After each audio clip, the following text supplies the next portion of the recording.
Arrancamos el debate de la 8 Soria de esta tarde de jueves y ya saben, como les he comentado en la presentación, la actualidad viene cargada, viene como siempre, como suele ser habitual, de un tiempo a esta parte llena de polémicas que tienen que ver con la política a nivel nacional, también esa política a nivel nacional que también tiene sus consecuencias a nivel local, provincial, etcétera. Y vamos a tratar de analizarlo en los próximos minutos con Fernando González Ferreras. ¿Qué tal? Muy buenas tardes. Buenas tardes, Iván.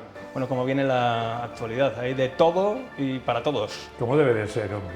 Está para animado. salir del marasmo, que haya movimiento, que haya vida.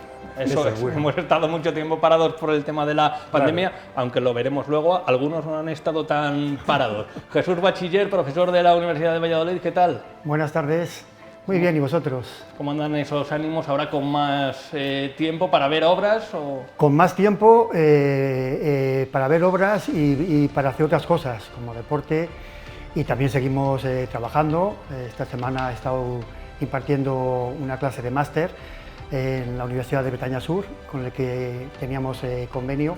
Me pidieron que colaborara y yo, pues, amablemente y sin cargos, pues Y tiempo para colaborar también con el Día de Soria, porque mañana podrán leer, y a lo largo del fin de semana, una tribuna libre de Jesús Bachiller sobre un tema que nos preocupa mucho, que es la despoblación, el reto demográfico. Ya les apunto que no es otro artículo sobre despoblación de esos que tenemos tantos, porque es una persona, además, que entiende mucho. Vamos a comenzar con la polémica de la semana. Estamos metidos de lleno en esa campaña electoral a la Asamblea de Madrid. Parece que vamos a votar todos, que nos vamos a despertar el próximo 4 de mayo y vamos a ir buscando una urna, buscando para votar a cualquiera de los electores, pero sí que es verdad que como si hay una lectura en clave nacional de estas elecciones, pues parece que lo que pase en Madrid va a ser determinante. Viajamos hacia el viernes pasado y ocurría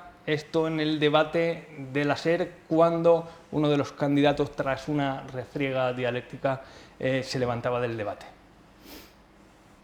Nosotros condenamos todo tipo de violencia. Me hubiera gustado que el señor Pablo Iglesias hubiera condenado la violencia que sufrimos en Vallecas. Yo le animo a que vaya a una comisaría a denunciar estas amenazas. Y yo lo que he dicho es que los españoles ya no nos creemos nada de este gobierno. Si usted es tan valiente, levántese y lárguese. Lárguese de este Esto plato. no es aceptable. Si no se retracta, pues lárguese, que es lo que queremos muchos y si españoles. permitís que sigan en claro, el debate poniendo en cuestión la velocidad de unas Pero amenazas es de muy muerte fácil tan graves, que se levante efectivamente y que nosotros se nos vaya vamos usted a este permitir que sigan en el debate porque así es tengo todo el blanquear a la derecho del mundo a ultraderecha. decir que Señora ya Monasterio, nadie en quien España decide, se cree nada de este señora gobierno. Monasterio, No, señora pero Monasterio, que no, señora si Monasterio, tan no. valiente es, No, sí, que este se no es el tono, levante y no. que no, ¿qué? Este no es el tono que tenemos que aplicar a este debate. Creo que deseando. estáis cometiendo un error, No, claro. blanqueando que esta gente pueda estar aquí defendiendo cosas que van en Pablo. contra de la democracia, y lo siento Iglesias, mucho, creo que levántese cometéis y un lárguese error de y una vez. efectivamente Pablo. nosotros no vamos a debatir con la Pablo, ultraderecha. Pablo, y lárguese, Pablo. que es lo que estamos deseando muchos Pablo. españoles. Necesitamos Venga, escucharte. me alegro, Voy fuera a- del plató, Pablo, que es lo que tienes que Pablo. estar, y fuera de la política. Pablo. Señora también. Monasterio, por favor, puede Pablo, hacer atiéndame a algo mí. digno, Pablo, en su atiéndeme vida. un momento a mí. Atiéndeme un momento a mí. Atiéndeme un momento a mí, Pablo. Bien, pues el detonante de esa refriega dialéctica, de ese abandono del debate de Pablo Iglesias, del debate de la cadena SER, después ya no ha habido ni va a haber más debates, porque hay partidos que se niegan a debatir con Vox, con alguno de los partidos. Bueno, se ha hecho imposible finalmente esta campaña electoral. El detonante eran esas amenazas vía correos que sufría Pablo Iglesias, también el ministro de Interior, Marlaska, de esos casquillos. Vamos a ver algunas imágenes. No sé qué os parece, en primer lugar, condenar esta y todas las amenazas. No son formas, obviamente, hay que condenarlo. A partir de ahí, Fernando, la reacción de Pablo Iglesias, esa refriega, el hecho de que Vox tampoco lo condenara taxativamente, ¿qué os parece en qué se ha convertido esto? Esto es una vergüenza, porque me ha parecido absolutamente lamentable, pero llevamos en este estilo ya tiempo. Acuérdate cuando uno de Vox se levantó de la comisión de la comisión en el Congreso porque le acusó Pablo Iglesias de que querría dar un golpe de Estado y era que no se atrevía. Y dijo, se retracta, me voy, y le dijo, cierro la puerta al salir, con una chulería igual la de ahora. Es que en el fondo son iguales los extremos, o a mí me lo parecen. Fue una pena. Yo recuerdo, porque tengo todavía muy buena memoria, cuando en el 2019 Pablo Iglesias dijo que recibían amenazas todos, él también. Y que eso de ir quejándose y lloriqueando y diciendo que eso no se podía hacer. Pues mira, si lo tienes mejor. Y aparte, ojo, sacar eso así tiene un efecto contagio. Ya has visto que ahora aparece también otro Zapatero, los de Rajoy, ahora aparece otro para Ayuso. Y seguirán apareciendo, porque los locos... Esto es como cuando en un colegio llama un tío diciendo que hay amenaza de bomba para que no haya un examen. Ya sabe lo que va a pasar a continuación, que va a haber un montón de llamadas. Hay un efecto contagio y eso es negativo. Y esto simplemente es lo que está pasando en Madrid en estos momentos, que además, bueno, pasó como cuando la nevada, parece que solo había nevado en Madrid, aquí parece que solo existe en Madrid, en España. Y aquí hay en estos momentos una agresividad como no ha habido nunca. Y además, mira, se notan dos cosas curiosas, en mi opinión. Una, la desesperanza que tienen algunos, con lo cual les hace ser desmesurados en las posiciones para ver si fuerzan algo. Mira, ayer las salidas de tono que ha habido, la más curiosa, cuando abro internet, la primera, reclamando Pablo Iglesias al rey que hable contra la violencia fascista. Y dice, pero bueno, chico, que aquí en España desgraciadamente hemos tenido ETA, FRAP, Grapo, hemos tenido de todo. Aquí la violencia es mala para todos, o sea, que es que no hay una buena y una mala. Es lamentable.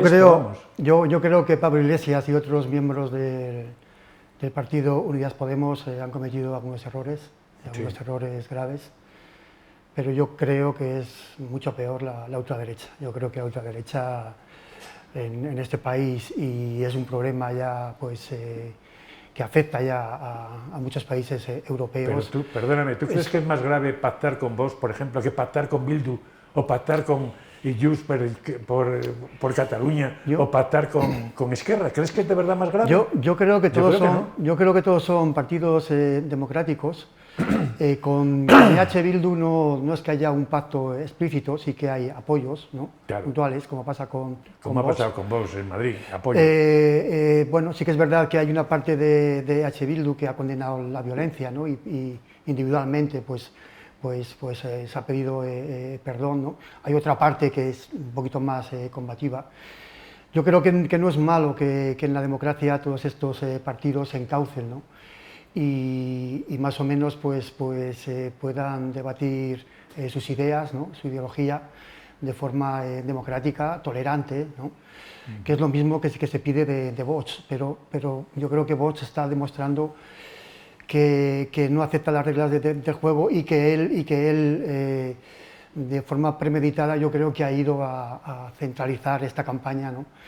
Vamos a escuchar a eslóganes muy que afectan mucho a los sentimientos. Algunas, ¿no?, de las reacciones a este debate interruptus que tenía lugar en la cadena SER y también a la serie de amenazas que han recibido diferentes representantes políticos.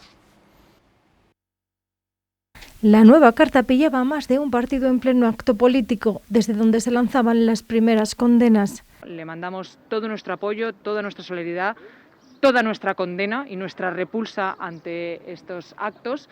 Nuestra repulsa más absoluta, nuestra condena más vehemente, sin ningún tipo de matices. El Partido Popular rechaza cualquier amenaza o cualquier agresión de las que se están viendo en esta campaña electoral. No lo ha hecho Vox, que así se dirigía a Pedro Sánchez. Presidente del Gobierno social delincuente. ¿Qué línea hemos traspasado? Ni una sola vez el Partido Socialista ha condenado las acciones violentas y de terrorismo callejero contra los actos de Vox. Y que insiste en sus dudas sobre las amenazas recibidas por Pablo Iglesias. Y será el juzgado de instrucción el que identifique los indicios de la comisión de un posible delito. Hace 2 años no eran tan salvajes como ahora, precisamente porque a cada salvajada que han ido diciendo se les ha tolerado. El candidato del PSOE remarca que su actitud no se puede tolerar y apela al resto de partidos. A todos los demócratas a que extiendan el cordón sanitario a la ultraderecha. No se suma a este cordón sanitario Ciudadanos, aunque deja claro que con sus votos no llegarán al gobierno. Mientras Ayuso insiste. No tengo socios preferentes porque no quiero tener socios. Quiere gobernar en solitario. Bien, pues ese cordón sanitario se traduce, que decía Ángel Gabilondo, candidato del Partido Socialista, en que no va a haber más debates, en que difícilmente estamos conociendo las propuestas para la Comunidad de Madrid de uno y otro partido, y lo que trasciende, algo de lo que también los medios tal vez seamos responsables, es el ruido mediático, las amenazas que llegaban también a la ministra de Industria, Reyes Maroto, que en caso de victoria del Partido Socialista va a tener un papel importante en la Comunidad de Madrid. Estamos viendo ese trasvase del Gobierno, primero lo vimos con Pablo Iglesias, ahora con Reyes Maroto también a la Comunidad de Madrid, es síntoma de lo que importan estas elecciones, y veíamos esas amenazas. No tardó nada la ministra Reyes Maroto en enseñar la navaja, la foto ante el Congreso de los Diputados. Después se supo que era una persona discapacitada, con discapacidad psíquica del Escorial, el que mandó esas amenazas, y esto es lo que contaba Reyes Maroto. Vamos a escucharla. A todos los que defienden la democracia, yo les pido que unan su voz para decirles alto y claro que el odio y que estas amenazas no nos van a callar, que vamos a seguir trabajando, si cabe, con más fuerza, porque España necesita, sin duda, reforzar su democracia. Bien, pues hay quien critica, Fernando Jesús, ese exceso de exhibicionismo, el salir desde el minuto 1 que recibes la amenaza, a mostrar fotos frente al Congreso de los Diputados, comparecencia, etcétera, etcétera. Hay quien critica que tal vez se produzca un efecto llamada. En las últimas horas hemos conocido amenazas a José Luis Rodríguez Zapatero, presidente del Gobierno, a la propia Díaz Ayuso. No sé si es oportuno salir tan pronto, denunciar estas amenazas, que muchos dicen que ha habido, o por desgracia existen. A mí me parece que es un error como lo han planteado. Amenazas ha habido siempre, ¿eh? Incluso aquí en Soria, acuérdate, unas elecciones locales, un candidato, Andrés Soto, se retiró por amenazas. Hace ya, pues no sé si fueron 3 legislaturas. Las amenazas han existido a todo el mundo. Y todos los que hemos estado en algún puesto hemos recibido anónimos, poniéndonos a parir, amenazándonos. Todo depende de la credibilidad que les quieras dar o lo seguro que estés de tu actitud. Las puedes denunciar o no, pero creo que esto es un exhibicionismo tonto, porque además, ya te digo, hace un efecto contagio. Y creo que no. Creo que esto simplemente es esto, la crispación que está habiendo en estos momentos en la Comunidad de Madrid, entre los partidos, que los que se ven con el agua al cuello están haciendo lo que se tiene en cuenta. Una cosa, la última encuesta le daba más Madrid muy cerca del PSOE, y que incluso puede ser que pase al PSOE, lo cual quiere decir que el ridículo del PSOE va a ser tela marinera. Claro que han elegido un candidato perfecto, porque yo creo que tenían pensado, si gana, le nombramos embajador o defensor del pueblo, lo quitamos de en medio y a pactar con Iglesias. Y si no gana, lo quemamos, que tampoco pasa nada. O sea, le damos un puestecito y listo. Pero el tema es que están con el agua al cuello, igual que Podemos. Tiene que dar golpe de efecto, tras golpe de efecto, tras golpe de efecto, porque es que se les está yendo el asunto. Pero también vos, ¿eh? También. También. Ha entrado en campaña no hay crispación. con golpe de efecto. Está clarísimo. Ahí la más espabilada ha sido, sin duda ninguna, Isabel Ayuso, que ha dicho, voy a estar calladita, que se peleen entre todos, que se maten entre todos, yo voy a jugar a lo mío, y es a ignorar a Gabilondo, a decir que mi enemigo es Sánchez y a correr. Yo creo que es posible que haya habido una sobreactuación de las personas amenazadas, pero yo creo que no hay que banalizar las amenazas. Tenemos el precedente de la diputada esta del Reino Unido, ¿no?, que fue asesinada, ¿no? Y había recibido amenazas, entonces no es ninguna broma, ¿no? Lo que es lamentable es que se haya creado este ambiente, ¿no?, que ya viene desde hace años, ¿no?, y que se ha intensificado desde que se constituyó el actual gobierno de coalición, ¿no?, al cual pues se le ha insultado, se le ha dicho de todo, ¿no?, se le ha llamado que ha sido un gobierno ilegítimo, ¿no?, asesino, incluso criminal, y yo creo que eso crea siempre un caldo de cultivo que no es bueno. Si a eso pues añadimos que hay una serie de partidos que efectivamente estaban con el riesgo de entrar fuera de la Asamblea de Madrid, pues parece que están intentando hacer una campaña de efecto, ¿no?, apelando a los sentimientos, a las emociones, ¿no?, para ganar votos. Pero una cuestión... siempre se hace así una campaña electoral. Primer estadio, miedo. Por desgracia. Primer estadio, miedo. Segundo, a ver cómo generas ilusión.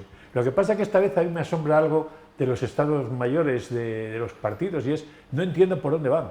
Porque mira, lo primero que haces en una campaña electoral es buscar los marcadores, es decir, las ideas con las cuales la población cataloga a los candidatos en función de lo que ocurre en las redes sociales y en función de lo que ocurre en los medios de difusión, los afines y los no afines, para ver a partir de ahí cuáles son de los demás y cuáles son tus ideas fuertes para atacar, evidentemente, los marcadores negativos. No entiendo qué está pasando, porque evidentemente recursos para contratar a una buena empresa tienen. Y hombre, yo que en su momento colaboré con una empresa, bueno, de cuando teníamos los planes de calidad y demás, empresas contrataron conmigo y demás, hay cosas que se hacen en las campañas. No entiendo qué están haciendo. No lo pues entiendo. seguramente la izquierda... Porque los marcadores no les están viendo bien. Seguramente la izquierda se ha equivocado en entrar un poco al trapo y no hablar de propuestas, ¿no?, en plan positivo, ¿no? Entonces yo creo que ha caído ahí un poco en la trampa y ha sido la más perjudicada desde la campaña. Pese a que el resultado está un poco en el aire, porque las últimas encuestas dan, sí, sin duda, bueno, un 10% de indecisos, ¿no? Y las encuestas pueden fallar en un 3-4%. Michavilla no suele equivocarse, ¿eh? El CIS no da nunca una, pero Michavilla no suele equivocarse, ¿eh? Bueno, consecuencias de este suceso, de este debate interrumpido en la cadena SER, ¿nos parece que tanto Vox como Podemos estaban un tanto fuera de la campaña, con pocas posibilidades? Las encuestas no les eran muy favorables y, a consecuencia, a raíz de este suceso, pues ambos han entrado de aquella manera, atropellados, con un lenguaje subido de tono, con una polémica que no nos gustaría contar, que ha eclipsado las ideas y los programas electorales de unos y otros, pero estaban fuera y ahora están dentro de la campaña. Gabilondo, que aspiraba a asomar la cabeza, primero yo creo que en la primera parte de la campaña, eclipsado totalmente por Pedro Sánchez, que parecía más bien el candidato, aspiraba ahora a soltarse y a aportar ideas, pues ahora no tiene foro, no tiene un foro televisivo, un foro de debates donde mostrar sus ideas. Y tal vez Mónica García es la que ahora es la punta de lanza de la izquierda, porque fue ganadora del primer debate, creo yo, ¿no? Sin duda. Pero al final los que estaban fuera han entrado y, sin embargo, las ideas más centradas, que representan un poco las posturas más de centro, se están viendo totalmente eclipsadas. No sé si coincidís en este análisis. Yo creo que la izquierda se está equivocando al plantear un cordón sanitario con respecto a Vox. Se ha visto en otros países europeos que esto pues no ha funcionado y que la ultraderecha ha seguido creciendo apelando al victimismo y que los demás no quieren debatir conmigo. Yo creo que a la ultraderecha se la puede combatir mejor dialogando y poniendo en evidencia sus contradicciones, sus mentiras, sus bulos, ¿no? Ese lenguaje fácil, ¿no? Y esa política de hacer simple, ¿no?, de buscar soluciones sencillas a problemas complejos, ¿no?, que es muy típico de la ultraderecha en España y en toda Europa en general. Entonces yo creo que el debate es la mejor forma de combatir a la ultraderecha y se la puede ganar como ha pasado en Estados Unidos, ¿no?, donde hemos visto que mediante el debate y mediante las urnas, y menos mal, ¿no?, se ha acabado con el gobierno de Donald Trump, ¿no? Antes de que contestes, Fernando, vamos a ver un vídeo al que hacía referencia anteriormente, y es la opinión de Pablo Iglesias sobre esas amenazas. Son unas declaraciones que hacía en el transcurso de una entrevista a un conocido youtuber en 2019, hace nada. ¿A ti te han amenazado? Sí, pero no me gusta hablar de eso por dos razones. Primero, porque si hablas de las amenazas que recibes, estás engrandeciendo al que amenaza. Y el que amenaza normalmente es un mierda al que no hay que darle publicidad. Y luego, el rollo este de victimista, de ay, me han amenazado, no sé qué, es como, mira, ha habido gente que se ha jugado la vida y que lo ha pasado muy mal. Y yo voy con escolta, que es algo que no le deseo a nadie, que solo puedo dar las gracias a los policías que me protegen, que lo hacen muy bien, pero yo no tengo derecho a quejarme ni a digamos, como lloriquear de ay, cuántas amenazas de muerte recibo. Pues claro que Bien, por la hemeroteca, la videoteca, al final pasa. Es un castigo. Es un castigo, sí. Es un castigo. Fíjate cómo cambian los tiempos. Claro, tú ves esto y ves lo que están diciendo ahora, que ya no sabes si reír o llorar. Pero bueno, en la trayectoria de Pablo Iglesias, anda, que vete mirando, la hemeroteca es que lo tiene, sin duda ninguna, asesinado totalmente, porque ha sido algo absolutamente sorprendente. El otro día leí un chiste que era muy bueno, que le preguntaba uno a otro, dice, vamos a ver, dime en números cómo eres de mentiroso, 0, nada y 10, Pablo Iglesias. Pues yo creo que en el fondo su marcador precisamente es eso, que es una persona que, bueno, que cada vez cambia de opinión, cambia de por todos lados. A mí me parece, en esto de disiento de mi compañero, yo creo que ninguno de los dos solucionaría los problemas de este país, ninguno de los dos. Y lo de los cordones sanitarios estoy de acuerdo que es absurdo, no sirve para nada. Si tienes mejores propuestas, haz mejor campaña y gánales en las urnas. Pero fíjate que la aparición de Podemos a la vida pública ha traído algo grave, en mi opinión, y es Franco, Valle de los Caídos, la guerra civil, la no sé cuánto. Pero si antes de que llegara Podemos este tema no era un tema que estuviera en la agenda social ni en la agenda política.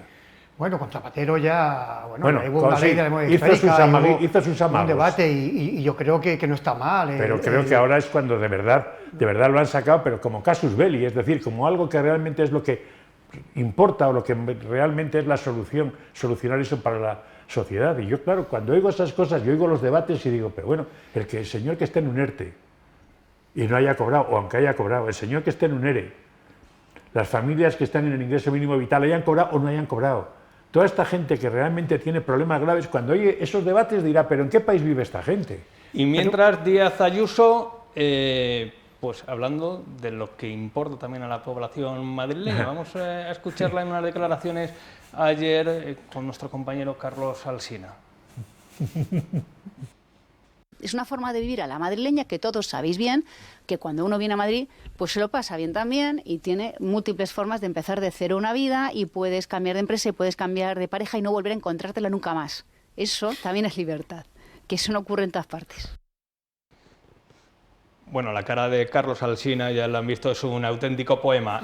Hay que decir que fue una entrevista extensa donde se hablaron de muchas cosas, pero Díaz Ayuso siempre nos deja perlas como esta, como la de poder tomarse una caña, ir a los toros, ir de compras cuando uno acaba una dura jornada laboral, y parece también que es lo que trasciende por encima de otras ideas que supongo que tendrá para la Comunidad de Madrid, incluso alguna buena, pero hemos llegado a este punto en el que vende más lo banal, o yo no sé si tras un año de pandemia es lo que la gente, el madrileño de a pie, también quiere oír, algún discurso más ligero, claro, que toque las bajas pasiones, ¿no? Es que todo esto parece estar detrás de una estrategia, ¿no? Una estrategia pensada, ¿no? Y todos sabemos que detrás de la señora Ayuso está Miguel Ángel Rodríguez, que es el gran estratega, ¿no? del PP madrileño, y yo creo que desde el primer momento han querido un poco polarizar la campaña con el famoso eslogan, ¿no? De comunismo o libertad, y ya desde ahí pues no se ha debatido lo que tiene que ser una campaña electoral, que es cómo ha hecho el gobierno, ¿no? Cómo ha gestionado el gobierno durante estos años, ¿no? En este caso cómo se ha gestionado la pandemia, ¿no? Y los problemas que hay en Madrid, cuál es el comportamiento de la oposición, los problemas que hay en Madrid, del paro juvenil, del paro de las personas de más de 50 55 años, el problema de la vivienda, el problema de la gente pues, que lo está pasando peor, el otro día salía un dato del crecimiento de las personas que viven solas, ¿no?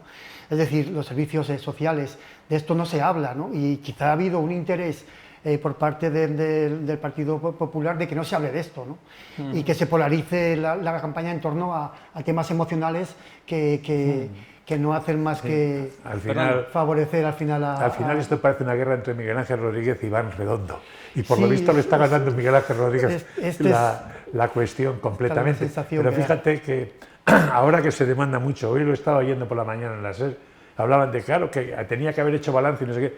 Mira, eso no se le ha pedido a nadie cuando ha habido elecciones. Cuando ha habido las generales nadie le ha pedido que haga balance.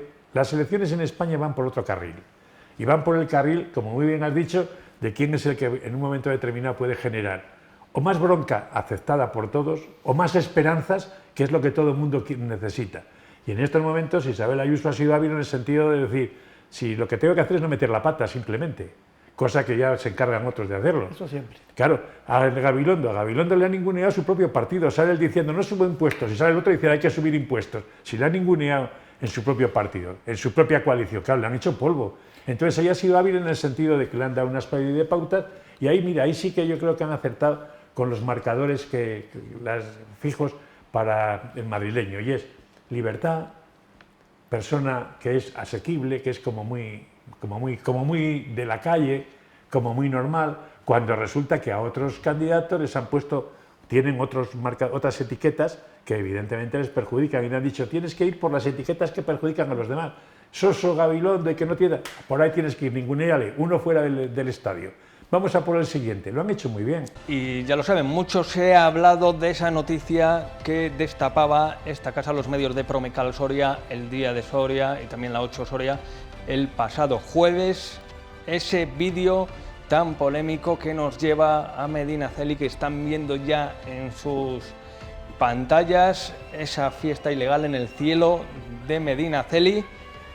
Lo emitíamos aquí el pasado jueves, hablábamos con el propietario y ya es coordinador de la agrupación local de Ciudadanos, Rubén Morales, que esa misma jornada, a raíz, como digo, de la emisión de este vídeo en la 8 Soria y la publicación en el Día de Soria, presentaba su dimisión, aceptada por Ciudadanos de Castilla y León. Mucho se ha hablado, como digo, de este vídeo. Para la Guardia Civil es un vídeo que curiosamente encontraron en las redes sociales, pero ya les digo yo que las 10 denuncias presentadas fueron a raíz de la emisión en la 8 Soria y también en el Día de Soria, pero bueno, cada uno que haga la interpretación que quiera y se cuelgue las medallas que considere oportunas. La realidad la sabemos y también la saben ellos.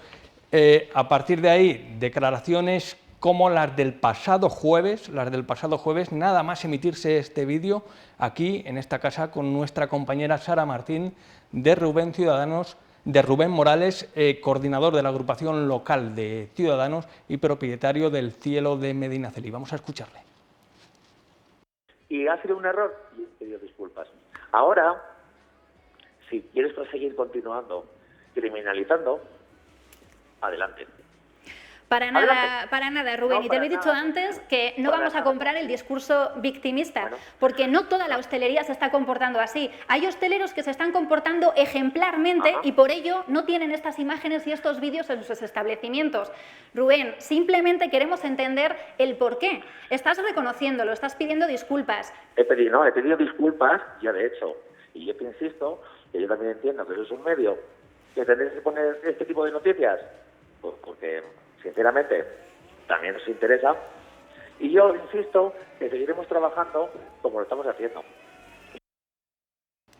Bien, pues como decía mi compañera Sara Martín, soberbia en esa entrevista con Rubén Morales, aquí no criminalizamos a nadie, aquí contamos cosas que pasan, y sobre todo cosas que pasan, no, ni las inventamos, ni las trucamos, ni las pasamos por ningún filtro. Bueno, las pasamos por un filtro para preservar la intimidad de los que allí estaban, porque la realidad es todavía mucho más dura. El vídeo original es todavía mucho más contundente. Vamos a escuchar en relación a este asunto a Felipe Utrilla, también con mi compañera Sara Martín, que esta semana entrevistaba al alcalde de Medinaceli. Prácticamente en todo el día se estuvieron guardando las distancias de seguridad. Para eso Rubén es muy estricto en las medidas COVID y bueno, pues en algún momento a los camareros pues se les fue de las manos.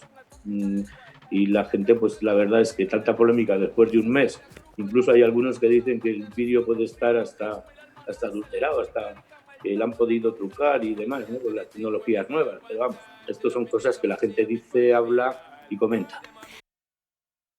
El vídeo trucado, el vídeo totalmente trucado, y por eso la Guardia Civil ha propuesto a 10 personas para denunciar por saltarse las medidas anti-COVID. Pero bueno, el vídeo, ya lo sabemos, estaba trucado y en ese establecimiento se suelen hacer las cosas bien, y por eso esta mañana el Día de Soria ha publicado este otro vídeo que nos traslada al pasado verano, cuando había restricciones.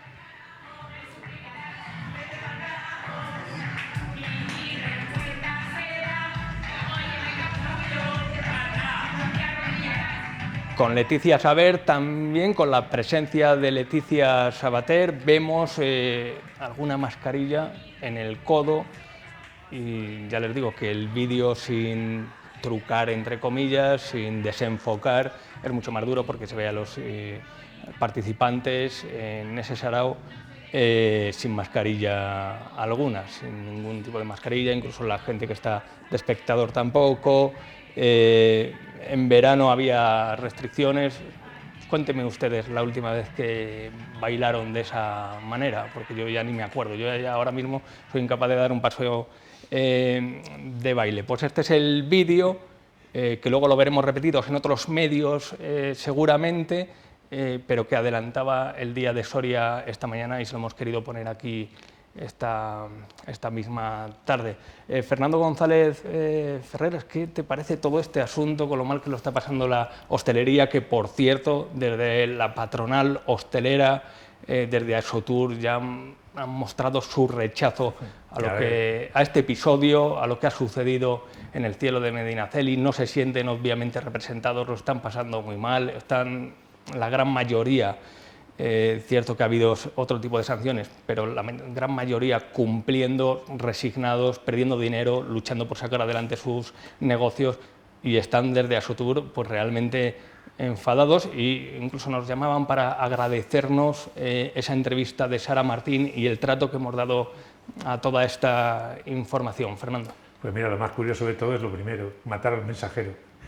Lo curioso de siempre. Vídeo manipulado, lo hacéis porque os interesa, luego ya en todo caso llega la confesión. Bueno, esto es lamentable. Es lamentable porque perjudica a todo el mundo, perjudica a la hostelería, porque mucha gente se lo ha tomado muy en serio, e incluso aquí cuando se ha podido entrar en los bares, ha habido bares que han extremado el tema de la limpieza y el cuidado. Bueno, pero cuando se castiga, castigas a todos, no solo a los que lo hacen mal.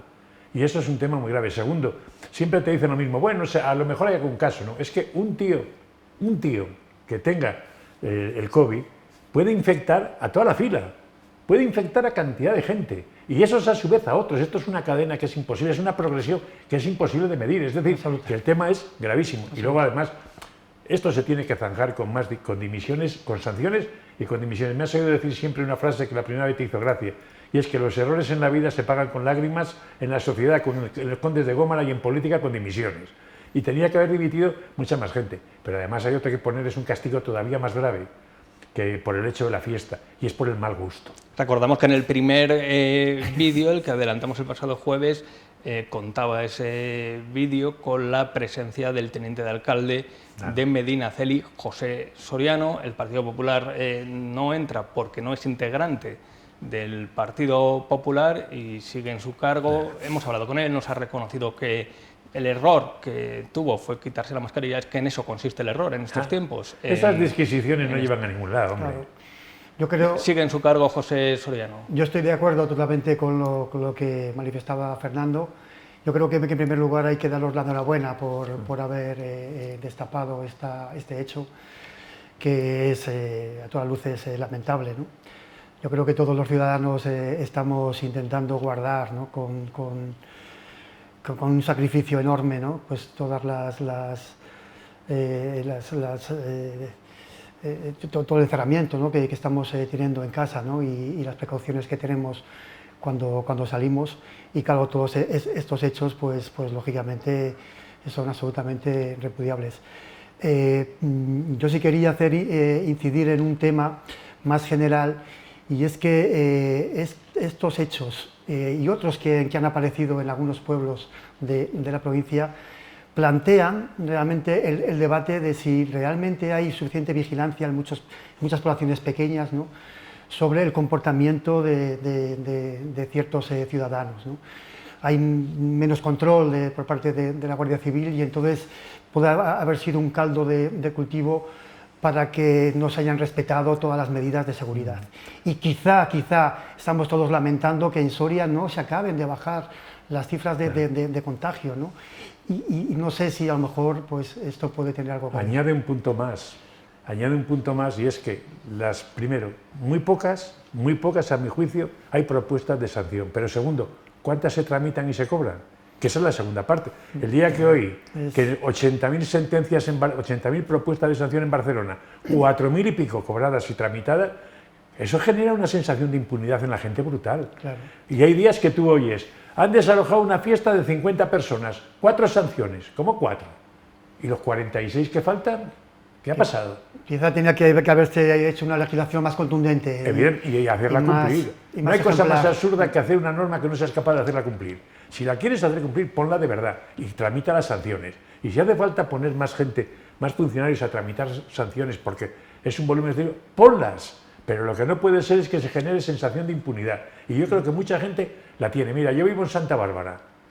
Bueno, allí ves, en un sitio, que no lo voy a decir, lo que no te imaginas, pero cruza la Plaza de Herradores un sábado a mediodía, a ver si eres capaz. Por ejemplo, hay cosas que no se pueden consentir, que se tiene que haber, claro, por eso tenemos las cifras que tenemos, pero es que esas cifras perjudican a la hostelería, perjudican a los sanitarios que están que brama, diciendo lo que hemos pasado y lo que nos vais a acabar haciendo pasar por inútil, por desgraciado, y lo que nos preocupa a los demás. Tenía que haber sido la cosa muchísimo más seria, muchísimo más tajante, muchísimo más dura y hacerla cumplir, que no se está viendo cumplir. Tienes toda la razón. Bien, pues una de las protagonistas de este suceso, que también ha cogido cierta resonancia a nivel nacional por quien estaba implicada, Leticia Sabater, comparecía el sábado pasado en Telecinco, en el programa Sálvame de Luz. Y ahí vemos nuestro cameo en ese programa. Yo he de reconocer que soy más de la 2, pero bueno, que cierto es que el día de Soria fue quien adelantó esta noticia y sí que es verdad que bueno, nos hizo cierta gracia ver en un programa nacional que debe tener mucho predicamento con su público, ¿no? Los que siempre ven la 2 pero luego acaba el mando y confunden el 2 con el 5. Pues ahí está. Ya sabes lo que dijo Javier Vázquez de quién era ese programa. No sé cuántos en España corresponden a esa etiqueta. Pues ahí estábamos y ahí se ve la portada del día de Soria y esa noticia que también adelantábamos. Pues bien, yo creo que lo más ejemplar en cualquier caso, si hay que sacar una nota positiva, es la dimisión, ¿no? La dimisión de Rubén Morales, que fue inmediata. Se emitió aquí el vídeo, se le hizo la entrevista y en un par de horas presentaba la dimisión ante su partido. Vamos a escuchar a Gemma Villarroel, coordinadora de Ciudadanos en Castilla y León. Nuestra posición ha sido muy clara, siempre hemos condenado este tipo de comportamientos que atentan contra la salud pública y yo creo que somos un ejemplo porque el coordinador ya ha presentado su dimisión y ojalá esto lo hicieran el resto de partidos, que tenemos cargos públicos todavía del Partido Popular y del Partido Socialista que ni siquiera han dimitido por saltarse el proceso de vacunación. Si hay que sacar una nota positiva es la rápida reacción. También es verdad que Ciudadanos tampoco está para perder muchos efectivos.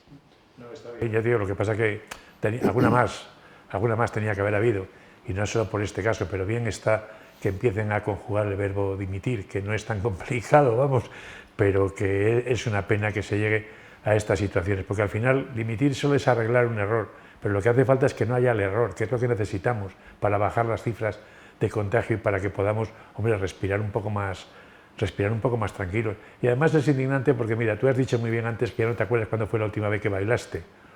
Pues fíjate, nosotros seguramente, digamos, la vida social, al menos la vida social que yo tengo, vamos, es mínima. Vamos, mínima.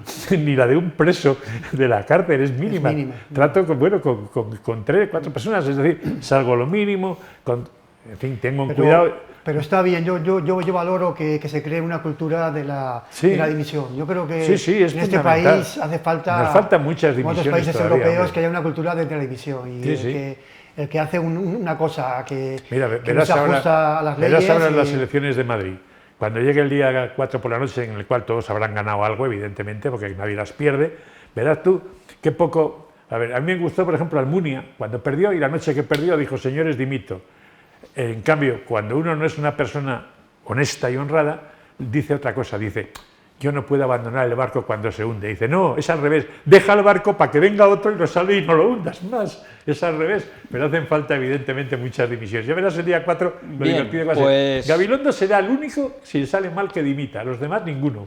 Bien, pues así han sido las cosas y así se las hemos ido contando, ¿no? Como decía el célebre presentador de televisión, y queríamos, eso sí, dejar claro de dónde partió la noticia y cómo se ha ido desarrollando con las sucesivas consecuencias hasta hoy, donde les hemos adelantado también en primicia ese segundo vídeo a través del diasoria.es. Ahí lo tienen también colgado. Vamos a otros temas que nos interesan y mucho y que vinculan reto demográfico, despoblación, repoblación tal vez, y ese plan de recuperación que ya está terminando de cocinar el Gobierno para enviar a Bruselas. Ya saben que hay 140.000 millones pendientes para los próximos años. Será realidad, será, algunos dicen, una operación de marketing. Se podrán conseguir esos fondos, se van a utilizar adecuadamente. Jesús Bachiller sabe mucho de demografía. Estamos pendientes de ese plan de recuperación de Europa. La cuestión es que parecía que España iba aventajado por delante del resto de países europeos, el que más avanzado lo tenía, y al final lo va a presentar este viernes sobre la bocina. Pues en principio hay que decir que estamos ante un escenario quizá histórico, ¿no?, para las áreas despobladas, por una serie de circunstancias.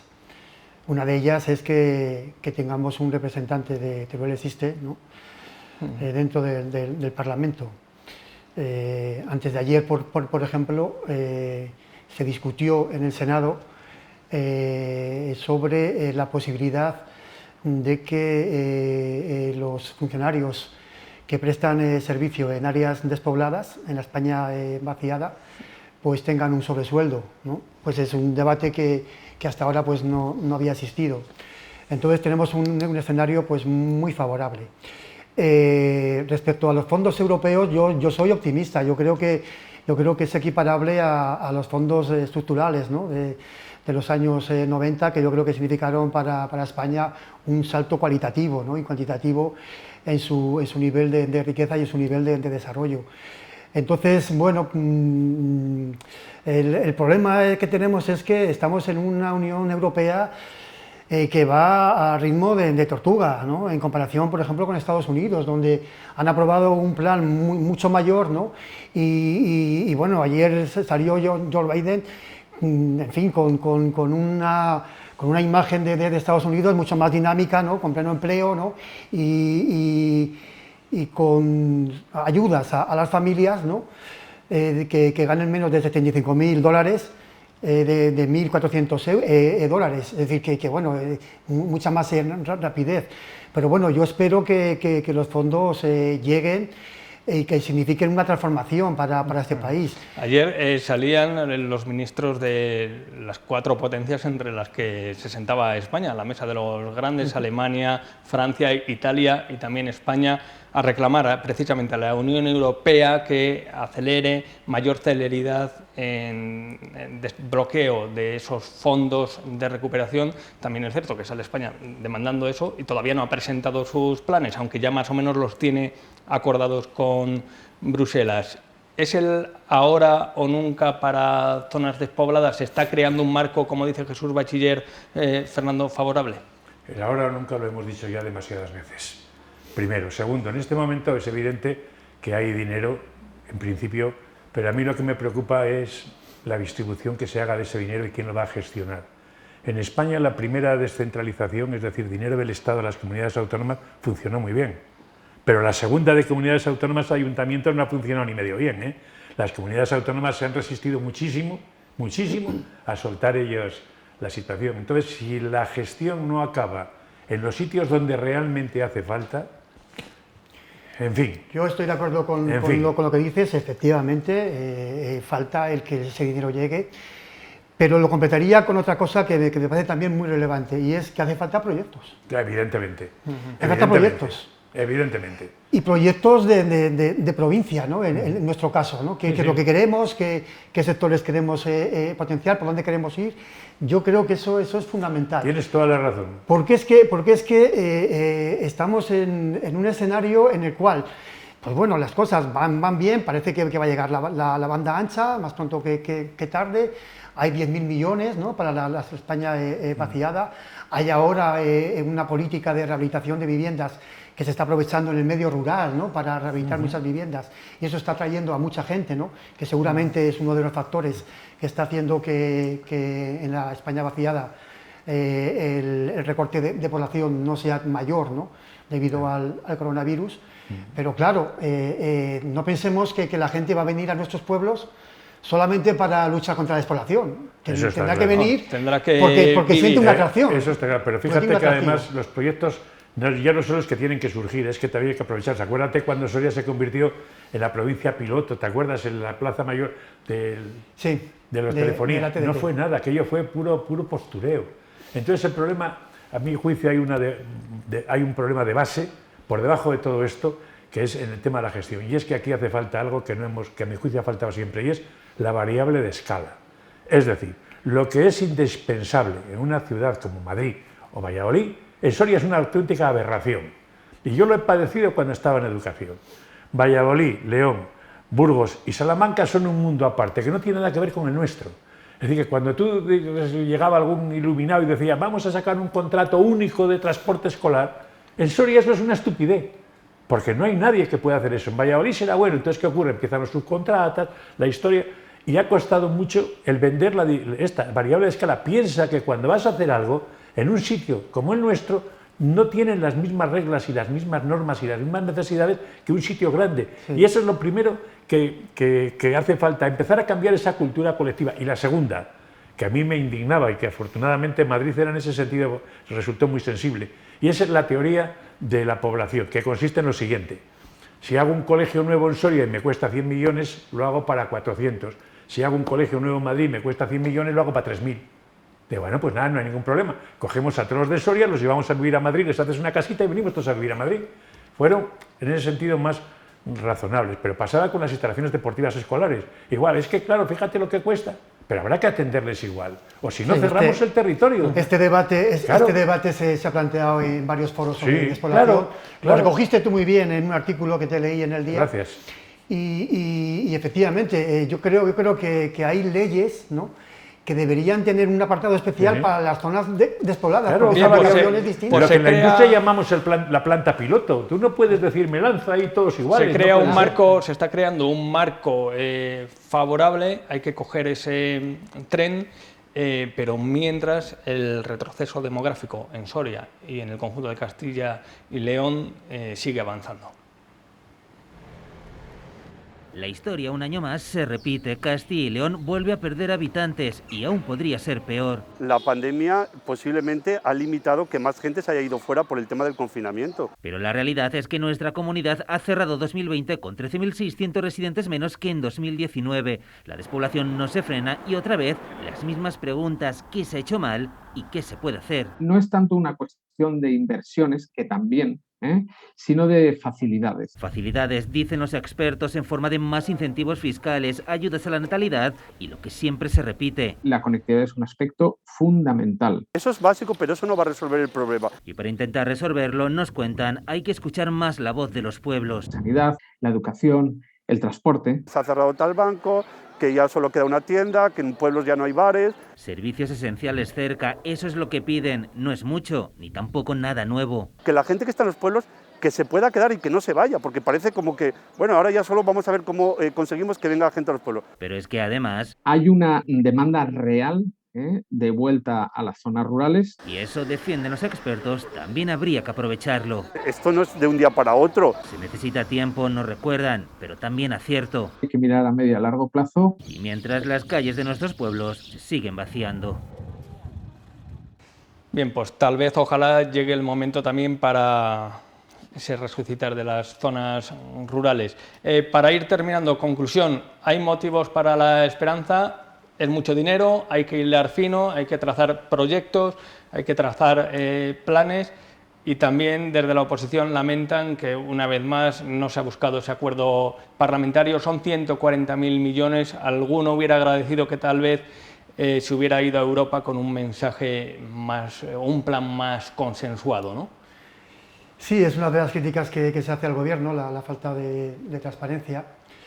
Yo creo que para las áreas rurales, pues bueno, en principio, como he dicho, el entorno creo que es histórico, porque yo creo que no ha habido, aunque es verdad que ha habido otros momentos, pero yo creo que nunca se ha hablado tanto de la España vaciada como ahora, ¿no?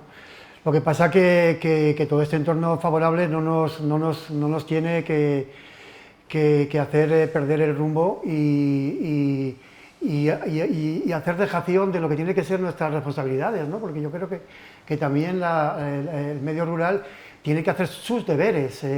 No podemos pensar en que hay que salvar todos los pueblos, ¿no? Yo creo que hay que establecer ámbitos territoriales. Los geógrafos hablamos mucho de la comarca, ¿no?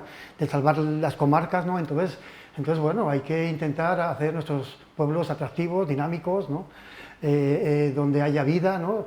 y que sean atractivos, que sea fácil llegar a una ciudad próxima, a un servicio próximo, porque lógicamente todos los servicios no pueden estar en todos los pueblos, pero yo creo que es labor de los alcaldes también el preocuparse por sus pueblos, el hacerlos atractivos para la vida, ¿no? Bien, pues lean mañana a Jesús Bachiller en el Día de Soria, ahondando en esta temática. Para terminar, Fernando... Yo estoy de acuerdo, ¿no? con él, en el sentido que tenemos más razones para ser optimistas que hace 3 años, desde luego, es decir, que hay una puerta abierta.